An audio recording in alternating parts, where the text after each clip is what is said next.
జీవితంలో వారికి మీరు సహాయం చేయండి దేవానికి స్తోత్రం స్తోత్రం. సంఘముగా అయా సేవకులుగా అయా పరిశుద్ధులుగా కలిసి ప్రార్థన చేస్తున్నాం తండ్రి. అయా గొప్ప కార్యాలు అయా బిడ్డల పక్షముగా చేయబోతున్నాడు. స్తోత్రం నాడి నాయన, స్తోత్రం నాయన, స్తోత్రం నాయన. అద్భుత కార్యాలు చేయవాడు నాయన. స్తోత్రం స్తోత్రం స్తోత్రం. అయా నీ సన్నిధి మా మధ్య నుంచినందుకు వందనాలు. నీ ప్రసన్నత మా మధ్య నుంచినందుకు స్తోత్రం నాయన. అయా ఏ బిడ్డలు ఏ ఆలోచనతో వచ్చినారు ప్రభు, ఏ బలహీనతో వచ్చినారు ప్రభు, ఇప్పుడే వారిని స్పష్టపరచమని ప్రార్థిస్తున్నాం. మొదటి సమూయేలు గ్రంథంలో 1వ అధ్యాయం 10-15 నిమిషాలు మనం ముగించుకుంటాం. మొదటి సమూయేలు గ్రంథం 1వ అధ్యాయము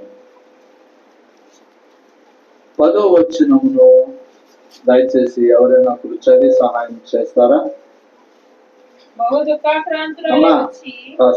క్షమించు. 17 అంతటా ఏలి నీవు క్షేమముగా వెళ్ళుము, ఇశ్రాయేలు దేవునితో నువ్వు చేసుకునిన మనవిని ఆయన నీకు దయచేయును గాక అని ఆమెతో చెప్పగా. ఆమె చెప్దాం ఒకసారి. హల్లెలూయా. దేవుడు మనతో మాట్లాడాలని ఎవరికి వాడు ప్రార్థన చేసుకున్నాం. ప్రభువా, ఈ సమయంలో నాయన నువ్వు మా కొరకు 6వ ప్రార్థన మా గృహంలో జాషువా మరి విషయమై నాయన జరగడానికి సహాయం చేశాను. తనను దీవించుము. రాయబోయే ఎగ్జామ్స్ లో కూడా అక్కడికి విజయం దాయిచ్చి యేసయ్యకున్న అనేక పేర్లో ఒక పేరు ఏంటంటే ప్రార్థన ఆలకించేవాడు. ఆమేన్. హల్లెలూయా. అందుకనే మన యేసయ్య కూడా ఫోన్ కాల్ నెంబర్ ఉంది. ఆ మాట ఏంటంటే 8వ గ్రంథము 33వ అధ్యాయము 3వ వచనం, నాకు మొరపెట్టుము నేను నీకు ఉత్తరమిచ్చేది. కీర్తన 65వ అధ్యాయంలో 2వ వచనంలో కూడా రాయబడిన ఒక మాట, అక్కడ రాయబడిన ఒక మాట ఉంటుంది. కీర్తన 100 ఏం చెప్తున్నాను, 65:2. అందరూ దేని స్తోత్రం చేయాలి. మనం ఒక పాటలు కూడా పాడతాం. ప్రార్థన ఆలకించువాడా, నా ప్రార్థన ఆలకించుమా, నీ సన్నిధిలో ప్రార్థింతును, నా ప్రార్థన ఆలకించుమా. అన్నా ప్రార్థించగా గర్భము తెరచితివి, అన్నా ప్రార్థించగా గర్భము తెరచితివి, దానియేలు ప్రార్థించగా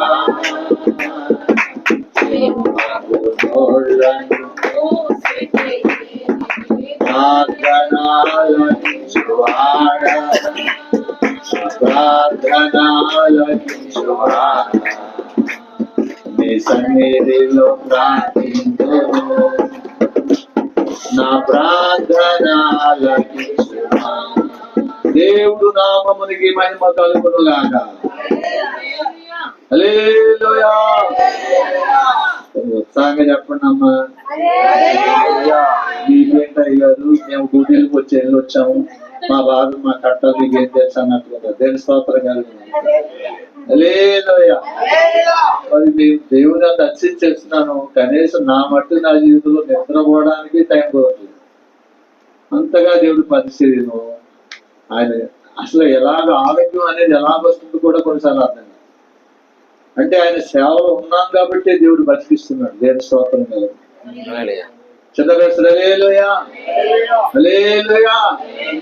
మధ్యలో భక్తులు పాడతారు, నా బలమంతా హల్లెలూయా. వద్దులే అమ్మ, పాట పాడుకునే కోసం హల్లెలూయా. అందుకే దావీదు అంటాడు కదా, యెహోవా నా బలం అని పాట పాడతాడు కదా కీర్తన 18. హల్లెలూయా హల్లెలూయా. మీకు స్తోత్రం చెప్పమంటారా? యెహోవా యందు మనం ఆనందించడం వల్ల మనకు బలం వస్తుందండి. ఇర్మియా ప్రాప్తి చెప్తారు. సారీ, నెహెమియా అంటారు. ఇరిమియాతో దేవుని యొక్క మనం ఆనందించడం వలన మనకేమొస్తుందని చెప్పండి. హల్లెలూయా. వాడు చిన్నప్పుడు ఒక స్లాగ్ వచ్చేది కదా, నేను హార్లిక్స్ తాగను తింటానంటారు కదా, నాకు తెలుసుకోవడం కదా. హల్లెలూయా. ఏంటి ఎనర్జీ ఏంటంటే వాడు అంటాడు సార్, బూస్ట్ సిగరేజ్ మా ఎనర్జీ. అసలు మన ఎనర్జీ ఎవరు? వాక్యం. మన బలం ఎవరు? యేసయ్య. స్తోత్రం చెల్లిద్దాం ఒకసారి. సొమ్మసిలిన వారికి బలం ఇచ్చేవాడు ఆయనే. అందుకే జనకరణ అయ్య గారు ఒక పాట అంటాడు కదా, సోలిపోవలదు మనసా, సోలిపోవదు. అందుకే మనం ఒక పాట పాడుతూ ఉంటాం. చెంగు మొట్టేనంతలో నేను బాగుపడితేనమ్మ, చెంగు మొట్టేనంతలో అంతాలో నా యేసు స్వామి మా ఊరు వచ్చాడు, అంతాలో నా యేసు స్వామి అమ్మ మా ఊరు వచ్చాడమ్మ, బాధ్యత శాఖ వచ్చాడమ్మ. అమ్మ బంగారు బాధ్యత ఇచ్చేదమ్మా, శాఖ వాడుకుంటాం. దేశం జరుగుతుందా అదే మందిరం కొరకు సభలకు స్థలం కావాలనుకుంటున్నాం, ఏదో గాజు ఇచ్చేస్తే మేము శుభ్రంగా సభలు మధ్య స్థలం వాడుకుంటాం. ఒరే బంగారు గాజు ఇచ్చారు బాబా, దేవుని స్తోత్రం కదా. అందరికంటే ఇది ఒకసారి హల్లెలూయా, హల్లెలూయా. చెంగు పొట్టేనంతలో చెంగు పొట్టేనంతలో అంతాలో నా యేసు స్వామి మా ఊరు వచ్చాడు, అంతాలో నా యేసు స్వామి వచ్చారమ్మ, మా ఊరు వచ్చారమ్మ, మా ఊరు వచ్చారమ్మ. నా బ్రతుకు ఇంతే నాని కాపాడుచుంటేనమ్మ, నా బ్రతుకు అంతాలో నా యేసు స్వామి మా ఊరు వచ్చారమ్మ, అంతాలో నా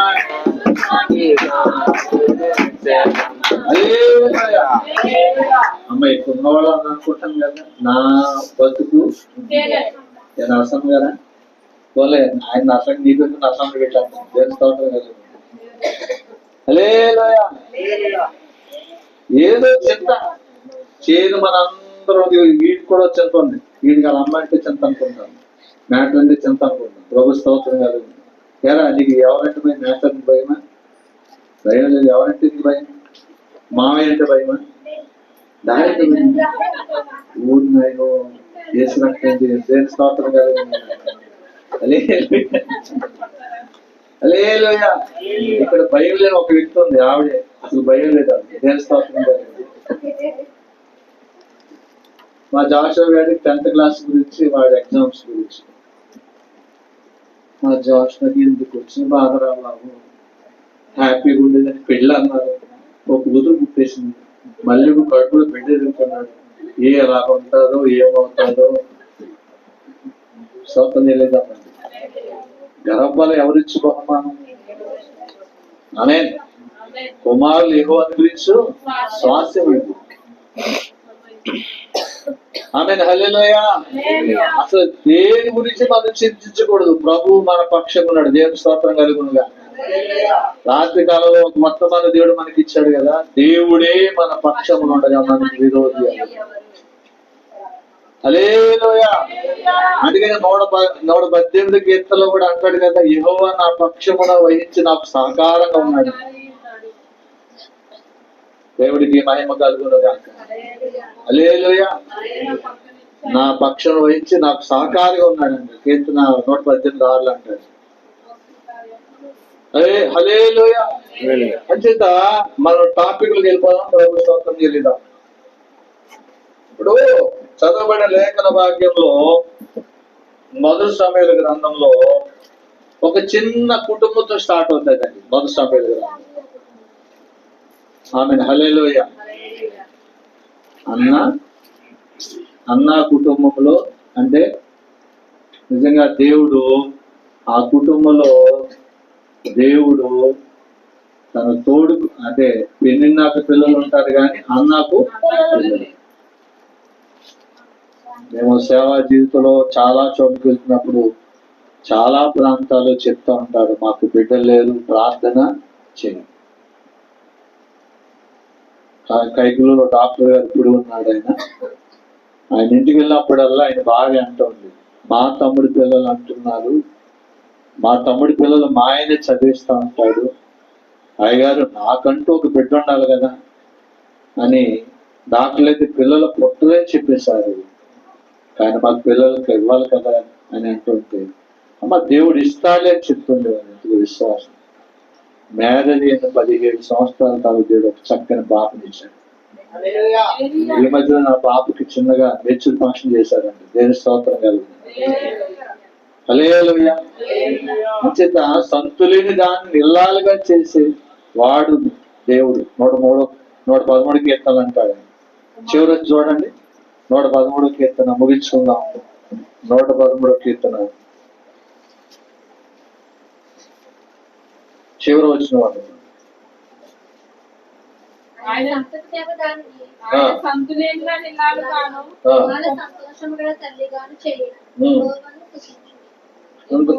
అందరూ దేవుని స్తోత్రం చేయలేదు. సంతులేని దాన్ని ఎలా చేస్తాడంట? దేవుని స్తోత్రం కలిగింది. హల్లెలూయా. దేవుని దగ్గరికి వచ్చేటప్పుడు మనము దేవుడిని ఏదైతే అడుగుతున్నామో దేవుడు ఇస్తాడని నమ్మకంతో రావాలి.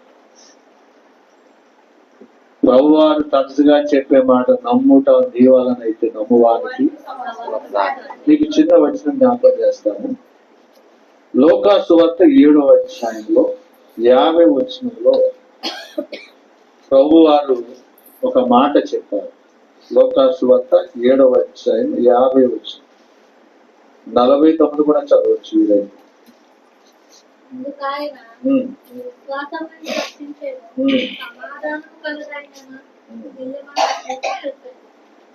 కాబట్టి నీ విశ్వాసము నిన్ను రక్షించెను. అందులో ప్రభు స్తోత్రం చెల్లిద్దాము. హల్లెలూయా. అందుచేత దేవుడు మన విశ్వాసాలను బట్టి దేవుడు గొప్ప కార్యాలు జరిగిస్తాడు. యేసు ప్రభుకి అసాధ్యమైనది ఏమి లేదు. యేసయ్యకు సమస్తము కూడా సాధ్యం. హల్లెలూయా. హల్లెలూయా. ఎలీషా గారు కూడా ఒక మాట అంటాడు. 2వ రాజుల గ్రంథంలో 5వ అధ్యాయంలో 19వ వచనంలో, అమ్మ మంది వేరే గ్రూప్ స్టార్ట్ అవుతుంది, దాంట్లో జాగ్రత్తగా ఉంటారు. ఓకే, దాంట్లో వాళ్ళు కూడా వాటి ఉంటారు. అమ్మ ఎస్టర్ గ్రూప్ లోకి వచ్చింది. ఎలీషా నెమ్మది కలిగి పొమ్మని అతనికి సెలవిచ్చాను. అతడు ఎలీషా యొద్ద నుండి వెళ్లి కొంత దూరం సాగిపోయాను. అతడు దైవజనుడైన ఎలీషాకు సేవకుడు గెహాజీ సిరియానుడైన ఈ నయమాను తీసుకుని వచ్చిన వాటిని అంగీకరించుటకు నా యజమానికి మనసు లేకపోయింది. గాని యెహోవా జీవముతో నేను పరిగెత్తుకుని పోయి అతని కలుసుకుని అతని యొక్క ఏదైనా తీసుకుందని అనుకుని నయమాను కలుసుకున్నట్టుగా పోవచ్చుండగా. చాలండి. హల్లెలూయా. ఇక్కడ ఒక మాట మనం గమనించినప్పుడు, నెమ్మది కలిగి పొమ్మని ఎలీషా అంటున్నాడు, నెమ్మది కలిగి పొమ్మని అతనితో సెలవిచ్చాడు. దేవునికి మహిమ కలుగును. ఈయన ఎవరు? నయమా. ఈయన పొజిషన్ ఏంటి? ఒక దేశానికి అధికారి పొజిషన్. ఇతను బలహీనత ఏంటి? లెప్రసీ. ఎంత కవర్ చేసినా కవర్ అయిన పరిస్థితుల్లో ఆ ఇంట్లో పనిచేసే పనమ్మాయి చెప్తాది, మా ఊళ్ళో ఒక దైవ సేవకుడు ఉన్నాడు, ఆయన దగ్గరికి వెళ్తే మన అయ్యగారి యొక్క జబ్బు తగ్గిపోతుంది అని చెప్పి ఆయన వచ్చాడు. ఎలీషా గారు కనీసం ఏమి రెస్పాన్స్ ఇవ్వకుండా వెళ్ళి యోర్దానులో మునగమంటాడు. నేనెందుకు మొలగాలని వెళ్ళిపోతా ఉంటాడు. ఒక సేవకుడు చెప్తాడు, ఆయన మాట చెప్పి వెళ్తాడు. 7 సార్లు మనగా నేనైతే చెప్పండి అతని దేహము పూర్తిగా తగ్గిపోయింది. స్తోత్రం.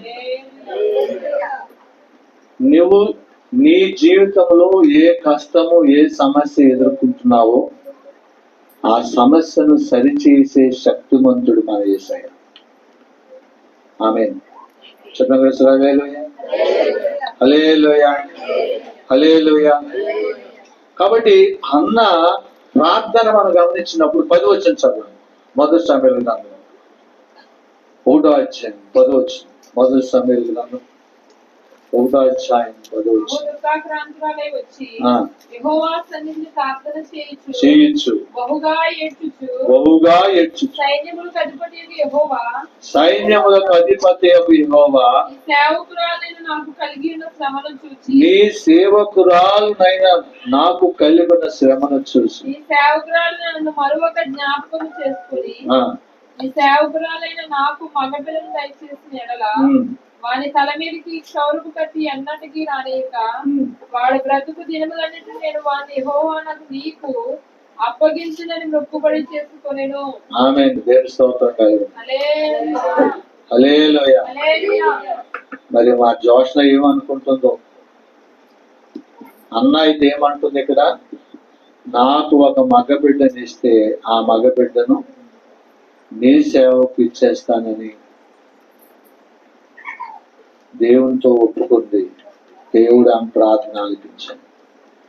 మీకు స్తోత్రం చెప్తాను. మొదటి యోహాను ఉత్తరము 5వ అధ్యాయం 14వ వచనం.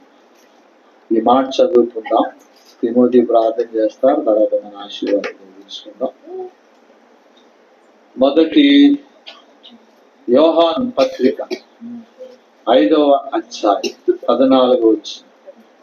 ఆయనను బట్టి మనకు కలిగిన ధైర్యం ఏదనగా ఆయన చిత్తానుసారంగా మనం ఏది అడిగినను ఆయన మన మనవి ఆలోచించుననేది. దేవుడికి మహిమ కలుగునగా. దేవుడికి కొత్త పాత ఏం లేదండి. దేని స్తోత్రం కలుగునగా. ఒకసారి ఎప్పుడైనా చెక్ తీసుకొస్తాం, మాకు కూడా బెంకెత్తదా. దేనికి మహిమ. మీరు అందరూ జోష్న పెద్ద గెస్ట్ అయిపోయి, నువ్వు పెద్ద గెస్ట్ అయిపోయి. దేని స్తోత్రం కలుగును. ఏదో చిన్న సంఘమో, ఏదో అన్న సంఘమో, ఏదో సంఘం ఉంది కదా, అప్పుడప్పుడు వస్తే మాకు కూడా కొంచెం ఎనర్జీ వస్తుంది. దేని స్తోత్రం కలుగును. మా చెల్లె కనపడి మీరే కనపడతారులేండి. దేని స్తోత్రం కలుగును. అందరూ ఒకసారి ఏ స్తోత్రం తెలియదాం. హల్లెలూయా. కాబట్టి దేవుని వాక్యాలు మనం గమనించినప్పుడు నిజంగా జోష సాక్షి నాకు ఎంత సంతోషం అయిందంటే, ఆ మ్యాచింగ్ సాక్షి నాకు ఇప్పుడు కూడా వస్తుంది అనమాట. ఆ రోజున దేవ ఏ టీషర్ట్ వేసుకొచ్చాడు, ఈమె కూడా అదే చీర కట్టుకోవడం. అందరూ దేని స్తోత్రం హల్లెలూయా. దేవుడు అందుకే రోమా పత్రిక 8వ అధ్యాయం 28వ వచనం చదివానమ్మా. రోమా పత్రిక చదివితే బాగుంటది. అందరు చెప్పండి. దేవుని ప్రేమించు వారికి అనగా ఆయన సంకల్పం చొప్పున విలువబడిన వారికి మేలు కలుగుటకై సమస్తమును సమకూడి జరుగుతుంది. పక్కలు చేసి చెప్పుకోండి. పక్కలు ఎవరు చేయదు. తిమోతి బ్రదర్ మీరు చేయమని పక్కలు చేసి దానంపై చెయ్యి. చెప్పండి ఇలాగా. దేవుని ప్రేమించే వారికి అనగా ఆయన సంకల్పం పిలువబడిన వారికి మేలు కలుగుటకై సమస్తమును సమకూర్చేది. ఆమేన్. దేవుడి స్తోత్రం. కూర్చోండి. లైవ్ పెట్టవు కదా, వాక్యం ఉంటుంది కదా. దేవుని స్తోత్రం కలుగునుగా. కాబట్టి దేవుని ప్రేమించేవారు అనగా ఆయన సంకల్పం పిలువబడిన వారికి మేలు కలుగుటకు సమస్తము సమకూడి జరిగిస్తాడు. నేను వాక్యాన్ని బట్టి నీకు మాట్లాడుతున్నాను. మన ఇష్టం కాదు, ఆయన ఇష్టం. అడగ అమ్మ, ఎవరి ఇష్టం అడగాలి? దేవుని ఇష్టం అడగ. బిడ్డలు ఇచ్చిందో ఎవరు? బాలుగైడ్ ఏంటి? మన ఎవరు అంటున్నారు? ఆవిడ కనపడలేదు అంటున్నారు. ఏమో హైదరాబాద్ వెళ్తే అంటున్నారు. దేంతో మనం మా బాధ చెప్పంటారా? మా చైతన్య ఏమో ఆడికి మనవడు పుడితే భోజనాలు పెడదామని అనుకున్నాడు. అయితే మీకు అందరికీ అర్థం, చిరంజీవి గారి బుధుమనవాడు అన్నమాట. అంటే చాలా కాలం మా షమ్మి గారికి పిల్లలు లేదు, ప్రార్థన చేస్తూ ఉండేవాళ్ళం. మీకు అందరికి అర్థం అంటే మా పప్ప అనేది మీకు అర్థం అవుతుంది, దేశ స్తోత్రం కలుగుతుంది. పెద్దోళ్ళకి అర్థం అవుతుంది, ఇప్పుడు వాళ్ళకి అర్థం అవ్వలేదు. మాకు సంటాన్ని అంటాం, మీ అందరికేమో అదేలే మా పేరు బాగోదు, దేశ స్తోత్రం కాదు. కాబట్టి ఆ పిల్లలు లేకపోతే మా షమ్మి కొరకు ప్రార్థన చేస్తూ ఉండే దేవుడు కృప వలన పిల్లలు ఇచ్చాడు, ఓ బాబుగాడిని ఇచ్చాడు. దానికి వాడు పోయిన ఆదివారం కృతజ్ఞపూర్వకంగా సంఘమందిరికి భోజనాలు ఏర్పాటు చేసుకున్నారు, దేని స్తోత్రం కలుగుతుంది. అందరూ కలిసి ఒకసారి హల్లెలూయా. అప్పుడు పోయిన ఆదివారం మా టెన్షన్ ఏంటంటే పాలవారి బ్యాచ్ రాదు, ఎందుకంటే అక్కడ చిన్న గాయమైంది. అక్కడ అక్క విషయంలో జరిగిన రోడ్డుని బట్టి ఈ బ్యాచ్ రాదు. ప్రభు ఈరోజు భోజనాలు అలాగే మిగిలిపోతాయి అనుకున్నాం, కానీ దేవుడు అంత గొప్ప చేయండి, అనేక మంది తోడుకు తీసుకొచ్చాడు. దేవుడు అద్భుతంగా ఆ విందు కార్యక్రమం కూడా దేవుడు ఆశీర్వాదం కలిగించాడు. అందరూ ఒకసారి వేసే స్తోత్రం తెలియదు. హల్లెలూయా. ఆయనకి అసాధ్యమైనది ఏమీ లేదు, దేవుడికి సమస్తమును సాధ్యం. కాబట్టి ఆయన చిత్తానుసారంగా మనం ఏమడిగినాం. ఆమె సుసన్న గ్రేస్ అనే ఒక జాన్ వెస్లీ గారి తల్లి గారికి తన హల్లెలూయా. ఎంతమంది అమ్మా? 9 మంది. 9 మంది కొరకు రాత్రంతా ప్రార్థన చేసేదాడు సుసన్న గ్రేస్. మొదటి దగ్గరికి వెళ్ళి ఆడదారు అరగంట ప్రార్థన చేసేదంట, రెండో దగ్గరికి ఆడదారు అరగంట, 8వ వాడైనా జాన్ వెస్లీ దగ్గరికి వచ్చేది ఆయన ప్రభావ వీడు పెద్ద పాస్టర్ అవ్వాలి ఆయన ప్రార్థన చేసేదంట.